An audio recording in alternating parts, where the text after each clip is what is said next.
Noticias a las 8:40 y ahora tenemos una muy interesante visita y ha venido con una maleta y con documentos porque quiere mostrarnos cuál sería su solución. Solución es mucho decir, ¿no? Estamos hablando, Hernando de Soto, al problema de la informalidad y la ilegalidad minera. Señor Hernando Soto, además precandidato presidencial por el partido Progresemos, si no me equivoco. Se equivocan, pero no importa. Soy posiblemente un precandidato, sí. Posiblemente precandidato. Está bien. No apuremos No apuremos las cosas. Lo que sí tenemos que apurar es la solución al problema minero. Se ha ampliado el reinfo 6 meses más, luego de pronto se pedirán 6 meses más. Usted vio un video muy sintético y le pedimos que ahora lo sea también, donde dice, la solución no es este paraguas que es un patente corso también para que los mineros ilegales hagan de las suyas, sino cómo insertar a los mineros informales y artesanales a un mundo civilizado y normado. ¿Puede, por favor, extenderse sobre este tema? Claro, la primera cosa, Fernando, es definir el problema, ¿no? Si no uno tiene la buena pregunta, no salen las buenas respuestas. En primer lugar, esto no es un problema minero. El problema de la ilegalidad en el país abarca casi todos los sectores económicos. Hasta hace algunos días el problema era sobre todo el de transporte. Estaban transportistas bloqueando las calles porque los estaban matando, porque los estaban extorsionando. Es un problema que toca a transportistas. Pero no solamente a transportistas, se está tocando a bodegueros, a semi-industriales, a los servicios, en todo el país. Y esta vez estamos enfocados en los mineros, que son una parte del programa total, que es un país como el nuestro, que tiene 70% informalidad. ¿Qué quiere decir informalidad? La palabra es utilizada sueltamente, puede ser para algunos criminalidad, ilegalidad, pobreza, pero esencialmente es una economía artesanal que sobrevive en un mundo global que es industrial y que no requiere de pequeñas empresas, sino de grandes redes, de jockeyplazas, de chancais, que por manejar altos volúmenes bajan los costos, por supuesto, de producir. Eso es la revolución industrial. Todo lo que es informal es preindustrial. Entonces, lo que ocurre en la minería es que surgió por una serie de malas normas como pequeñas empresas, y después de un rato lo que ocurría en esas pequeñas empresas querían crecer, y para crecer, por supuesto, necesitaban ser formalizadas. Formalizadas significa tener todos los elementos necesarios para ser parte de un mundo global e industrial. Tener, entre otras cosas, una identidad que les permite cruzar fronteras, acceder a capital y vender en gran escala. No se los dan y entonces van por lo que se llaman las vías informales, que no son criminales, sino sencillamente son las que se hacen en la sombra y no necesariamente ahora no con encuentran factura. Ningún incentivo para formalizarse. ¿Qué incentivos sí podrían provocar una formalización mayor? Bueno, el problema no es que no tiene los incentivos para formalizarse. El problema es que las trabas son inmensas. En este mismo estudio, hace creo que la friolera de 15 años, cuando en el gobierno de Humala se creó la Reinfo, nosotros indicamos que iba a tomar por lo menos 1.400, 1.500 días, y eso es lo que está tomando. Entonces, pero es un tema, señor, esto solamente de las trabas que se ponen para la formalización, un tema de voluntades también, porque tiempo aparentemente hubo para que esto se concrete. No, es un problema. Ellos tienen todo deseo de entrar a la formalidad. No estar en la formalidad significa comprar explosivos, que es indispensable, a 3 veces el costo porque está prohibido. Significa no tener acceso al crédito. Significa no tener derecho de herencia. Significa que las organizaciones pueden tener 5 o 6 personas. Pero hay una filtración ahí, claro, seguramente ansían manipular explosivos a menor precio y todo lo demás, pero también es cierto que esta manipulación de explosivos e insumos químicos a veces se desvía a fines no necesariamente legales, como puede ser el narcotráfico y hasta la extorsión. Claro, pero lo que ocurre es que ese es el resultado de no ser legal. Exacto. Yo no me imagino nadie en ese país diciendo, hijito, ahora has entrado al mundo de la minería informal. Esto es lo que vamos a hacer. Vamos a comprar explosivos a 3 veces el costo. Vamos a tener que coimear policías. Vamos a tener que continuamente depender de una persona más próspera porque estamos en su territorio. Vamos a tener que, si nos prohíben venderlo en Juliaca, lo vamos a tener que pasar por la frontera aymara con Bolivia. Y cada chico, cada día es necesario ser tramposo. Por si acaso, tu mamá va a trabajar como payaquera, que significa que en las noches tiene que barrer oro y tener que venderlo en los mercados ilegales. Nadie quiere ser ilegal, todo el mundo quiere ser grande, pero si son 1.400 normas, no salen. He traído este otro gran volumen de cosas porque cuando enfrentamos el mismo problema, no con parte de minería, pero sobre todo agricultura, cuando se luchaba contra Sendero, ¿qué es lo que ocurría? ¿Qué es lo que hacía Sendero? Lo que hacía Sendero, y lo he traído aquí para que ustedes se den cuenta, ellos lo registraban y lo formalizaban. A diferencia de nosotros que dicen, estos cholos brutos lo que no quieren es meterse dentro del sistema legal, ellos dijeron, yo los meto.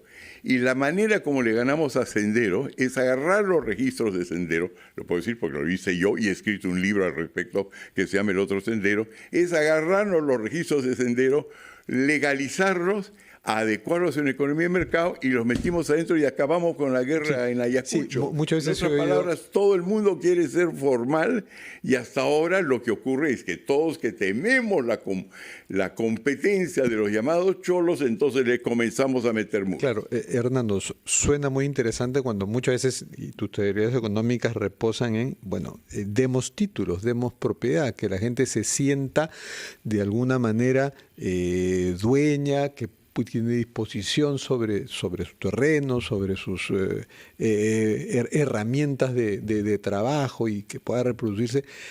Pero ¿qué pasa cuando la propiedad ya está establecida de una forma tal que no la puedes cambiar tan fácil? O sea, no todo demos títulos de propiedad va a resolver el problema. Puede resolver en algunos casos que hay superposición minera, ¿no? Algunas concesiones ociosas, pero que están siendo trabajados por Claro, ese por es el gente. problema que tenemos continuamente, Fernando. Señor Soto, ¿le parece si respondemos la pregunta de Fernando tras la pausa? ¿Nos espera unos minutos? Cuando ustedes quieran. 8:47 de la mañana. Fernando de Soto hablando sobre formalización de pequeña minería y minería artesanal. Pero antes, Fernando, le habías planteado tú una pregunta a nuestro invitado. Sí, Diana. Hernando, había preguntado que conozco tus teorías económicas desde hace mucho tiempo, las he estudiado con el Otro Sendero, y hay una salida muy interesante porque engloba lo social, que es el reconocimiento de propiedad, títulos, ¿no? Los invasores, títulos, los ambulantes que tengan algún mecanismo que les haga sentirse dueños, por lo menos del espacio, con derechos sobre el espacio en el que realizan su comercio. Pero en el caso de los mineros informales hay concesiones establecidas hace muchos años. ¿Cuál es tu aproximación allí, pero realista? Correcto. Mi posición, dicho paso, es realista. Solamente conozco el realismo. La primera cosa es la cosa siguiente. No, un título, se le ha dado la palabra título a la propiedad, pero la propiedad no es una relación, Fernando, entre yo y este micrófono o yo y mi automóvil. Es una relación entre yo y todo el resto de la sociedad global, en el sentido de que sea cualquiera el objeto, ese derecho a propiedad condiciona la forma como la vamos a comercializar, explotar, extraer, refinar y a darle valor agregado. En otras palabras, si tú, por ejemplo, consideras de que yo soy un ser económico, acabo de sacar mi billetera, yo tengo para sacar crédito una tarjeta, para hacer débito tengo otra tarjeta, para poder viajar al exterior tengo otra, para mi medicina yo tengo 27 identidades. Esas 27 identidades me permiten realizar 27 acciones solamente con relación a mi persona. Una norma que da solamente posesión y dice, yo soy dueño de esto, pero no puedo exportar, pero no tengo el documento que me permite a mí cruzar la frontera, que me permite refinar, que me permite acceder a una planta de beneficio, que me permite utilizarlo como garantía para recibir un crédito, para formar capital. Te puedo hacer una lista de 28 cosas, responsabilidad limitada, que si yo la pongo como una garantía, no pierdo totalmente en caso que se ejecute la garantía, si no tengo todavía dinero que puedo poner al lado para la universidad. Eso es lo que no tienen los informales. Tienen el derecho de estar ahí consuetudinariamente, pero les falta literalmente 17. Y el reinfo no es el reemplazo de todo lo que estás hablando. El reinfo lo que te da es el derecho a que la policía no te persiga.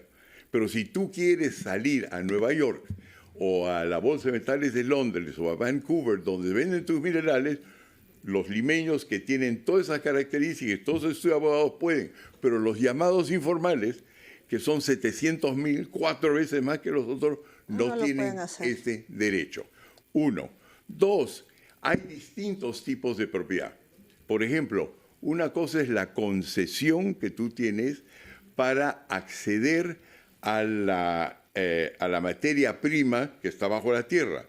¿Sabes que eso no es propiedad? Es una forma de propiedad porque en el fondo pertenece a todos los peruanos, se llama soberanía. Y desde hace 2.400 años, debido al derecho romano, no se considera como una mercadería. Uno no puede vender su patria. Y es que entonces, un momentito, porque esto es importante. No puede usted vender su patria. Entonces, ¿qué puede hacer? Usted va a recibir una concesión para poder extraerla. ¿Y qué pasa cuando la extraigo? Bueno, no lo dice la Constitución, pero más o menos hace 2.400 años, cuando la saca de las entrañas de la tierra y la pone con contacto con el oxígeno, ahí usted sí puede comercializar. Ah, te dices tú, y con esto termino, entonces todo lo que tengo que hacer es salir. No, pero hay otro pequeño problema. Todo eso pertenece a comunidades en el Perú. Y las comunidades hoy día, en los últimos 30, 40 años, tienen el derecho a decir, si vas a pasar por mi territorio, yo recibo parte. En los Estados Unidos, 8%, 10%. Y eso es uno de los tantos problemas con la minería informal, que muchos de los problemas que tiene, por ejemplo, si usted agarra una compañía china en Apurímac, no es los mineros ilegales, son los campesinos que dicen, han venido ustedes a ensuciar mi territorio, ¿qué hay aquí para mí? Y si se les dice, no tienes propiedad, compadre, lo que tienes es solamente comunidad, y solamente puedes negociar con un líder, ¿ah? Y pueden ser 20.000 familias, y entonces, a diferencia del señor Fernando Vivas, que puede decir lo que le da la gana con relación a su futuro, tú cada vez que haces una acción comercial tienes que consultar con 20.000 personas, los mantenemos pues en el siglo XV. Pero entonces el problema de la minería ilegal, ¿no es cierto?, no es de que ellos no quieren salir adelante, es que no les hemos dado las normas sobre pretexto de que hay que preservar su identidad en un mundo donde hasta los chinos comunistas han decidido que le van a dar una identidad internacional. Pero esos temas no se ha debatido en el Congreso de la República, en el Pleno. El tema de la concesión prácticamente ha sido limitado a cero y son temas vitales que debieron haberse priorizado, incluso en la denominada ley MAPE presentada por el Ejecutivo. Absolutamente. ¿Y cuál es el problema que hay con eso? El problema básico ahí es de que tenemos un legislativo inepto por varias razones. No porque hay legisladores y que todos son malos. No, hay muy buenos legisladores. Pero como conjunto no han enfrentado el problema número uno que hay en el Perú, que es que el Ejecutivo legisla más que el Legislativo. 1.8% de las normas, 1.8% de las normas que obedecemos todos vienen del Legislativo. El 99% siguiente viene del Ejecutivo. Entonces es un país donde legisla sobre todo el Ejecutivo. Entonces el mundo al revés. Y hasta que eso no cambie, no va a ocurrir nada. Pero ese Ejecutivo que está legislando a través de facultades es un Ejecutivo muy débil. y que incluso le ha cedido a los mineros informales, ilegales, y al Congreso le ha cedido la cabeza del ministro Rómulo Mucho, por ejemplo. Eso es clarísimo. Ha dejado que la policía no intervenga en las tomas de carreteras, ¿no? Que ahora ya se liberaron porque ya se aprobó el reinfo. A ese ejecutivo, realistamente, tú conoces bien el Perú, ¿qué se le puede pedir en los 2 años que le quedan? Al Ejecutivo. Realistamente. Realistamente, que se vaya. Te voy a decir por qué. Te voy a decir por qué. ¿Antes? No, que se vaya lo antes posible. Te voy a explicar por qué. A ver si lo tengo acá. En todo lugar donde no hay, en un país moderno, donde todo se puede comprar y se puede vender, y lo hacen. Dicho paso, el sector informal no son personas flojas, están comprando, vendiendo, transando. Tú lo que ocurre es que siempre que compras o vendes, siempre es con un papel, ¿no es cierto? Yo para entrar acá he tenido que enseñar mi DNI. He venido con mis documentos, no puedes ni meterte en un avión sin documentos. Bien, entonces, ¿qué es lo que ocurre? Cuando el Estado no se mete, ¿quién se mete a dar papelitos? El extorsionador. Dame tú el derecho a protegerte y te voy a cobrar un 20% y te doy este sello mediante el cual te aseguro que ya después no te van a molestar, pero me tienes que dar a mí. Donde no hay ley, se crea la ley local. Si tenemos suerte, es un grupo de amigos que dan los papeles entre ellos y se conocen, pero la mayor parte de la gente es la extorsión. En otras palabras, ese es el sector informal. Ahora, y eso es el sector ilegal. Es el sustituto a un Estado que no funciona. Entonces, ¿qué ocurre cuando un informal se queja y le dicen que te vas a morir de hambre porque te van a quitar la única cosa que te permite sobrevivir, a pesar que tú sabes que es pésima, que viene a ser un reinfo que nadie quiere y que nosotros dijimos que era imposible? Se manifiestan por lo único que saben hacer, que es bloquear la carretera. una pregunta breve nada más antes de cerrar, por favor. Ahora, usted probablemente sea candidato a la presidencia y hay que tener transparencia en torno a esa posibilidad. Y una persona que se ha declarado muy cercana a usted, incluso ha dicho que ha sido su asesor, es Andrés Hurtado. ¿Usted mantiene todavía esta relación con él? ¿Qué vínculos exactos tuvo cuando era el 2021 durante la campaña? Yo no lo veo hace mucho tiempo, número uno. Lo que ocurre es que Andrés resultó ser un fan nuestro y nosotros estábamos en campaña y nos daba un acceso a su programa. Entonces, el hecho de que yo tenga gente que nos... por un lado, le aseguro que entre mis votantes y los votantes, hasta si fuera candidata a Santa Rosa de Lima, usted va a encontrar todo tipo de personas. ¿No fue su asesor? ¿Cómo? ¿No fue su asesor? No, lo que fue es mi consejero. Lo que yo necesitaba era, me decía la cosa siguiente, cuando voy a ir a RPP, ¿cómo debería ir? ¿Con documentos, sin documentos, con corbata, sin corbata? ¿Cómo me enfrento a preguntas hostiles? Una de las tantas personas que me asesoraba era Andrés Hurtado. Andrés Hurtado. De acuerdo, totalmente. Ahora yo puedo decir la cosa siguiente, como usted me ha hecho una crítica. Pregunta. Pregunta, pero que me educa, yo voy a decir ahora Andrés Hurtado y usted y Fernando. 9:00 de la mañana. Muchas gracias, Hernando de Soto. Y ya 9.